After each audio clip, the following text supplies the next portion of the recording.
UFO reports of orange balls of light are spiking all over the world. Whoa, I'm getting a series of lights right there. It's moving. But most witnesses are filled with terror and dread.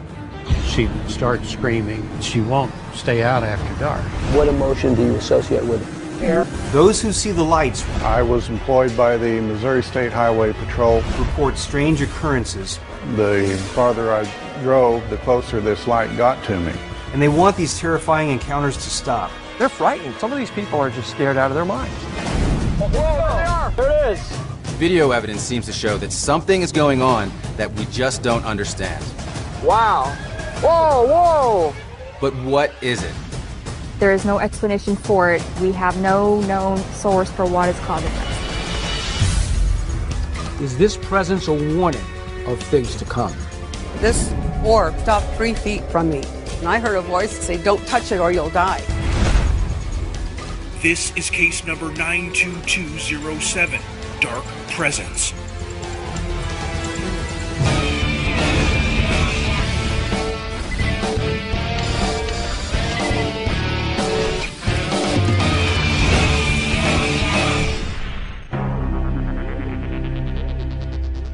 We investigated balls of light, orbs, last year in Indiana. Guess what? They're back.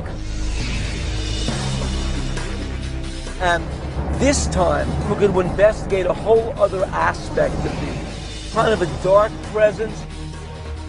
People are reporting a frightening UFO contact that involves nightmares, headaches, terrifying premonitions, and sometimes actual confrontations with the orbs. These spherical UFOs are really nothing new. If you go back into Project Blue Book, there was all kinds of reports of spherical UFOs.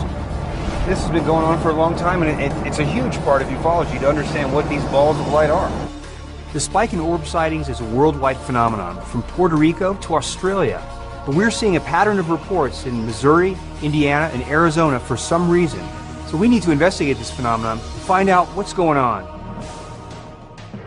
These orbs aren't necessarily UFOs. There's so many conventional explanations that don't associate with any kind of communication whatsoever. There's conventional and there's unconventional. So I think that's what we need to explore. And we're going to try to get to the bottom of what this presence means.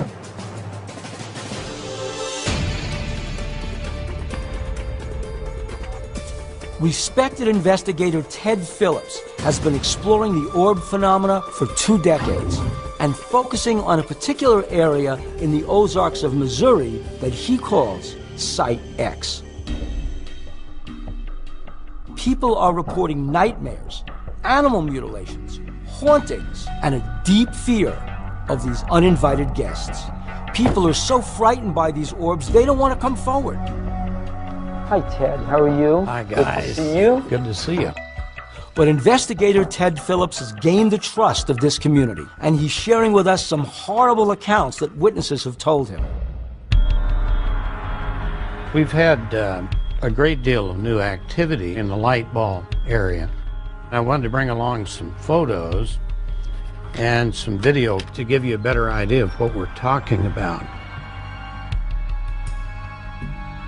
The light balls range in size from baseball to basketball. They'll fly around, maneuver, sometimes go into a sort of yo-yo pattern, up and down, and then to the right and the left.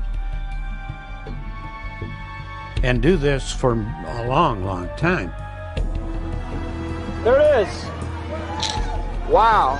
Whoa, whoa. I gotta call Ted, man. The longest duration sighting was over an hour and 30 minutes. So you're eliminating things like gas or earth lights because of the duration. Now recently, more of the objects have been seen on the ground. So there is a little bit of the fear factor. What are the effects on humans? Dry throat, some nausea, severe headaches, colors in their vision. We've never heard stories like this before from anyone about the interactions of orbs with human beings So we're looking at a close encounter of the fifth kind here. Wow, that was an awesome. There it is. Ronnie, turn your camera on. Have there been any fatalities or injuries in relation to these sightings? We had one case, one of the very best, and a little girl's jumping on the trampoline. She sees this close a light bulb. And she slips and twists her ankle just a bit. She starts screaming. Her mother tells me, said she won't stay out after dark. And has not since it's happened. So the daughter is scared of these things? Oh, yes, she is. The story that Ted is telling us is rather hard to fathom. And how could this be happening, and yet the media hasn't reported any of this? I'd love to interview this woman that had this confrontation, but Ted says she's just too scared to talk. Are there any deaths that you can ascribe specifically to these objects? We had a case in which the ranch owner and his son were sitting there one afternoon and they saw a small light bulb. Well, he had his 3 labs lying on the ground nearby him, and the light bulb makes a low pass over the 3 dogs, gets their attention, and it starts moving away towards a small clump of trees. And the dogs follow. And suddenly he hears terrible cries from the dogs. And he runs down there, the light ball is gone, and he finds the 3 dogs as 3 sort of gooey puddles on the ground. The dogs were liquefied? Mm-hmm. This is a community with a problem. Where do you go when you're being plagued by strange balls of light that are actually making your children cry and also causing harm to plant life and livestock? I think there's an indication in the fact that the thing lured the dogs. That puts it into an entirely different realm.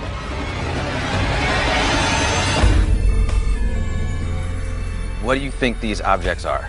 The one thing I can tell you is these things are real, whatever they are. So many witnesses seeing the same things, and they are physical.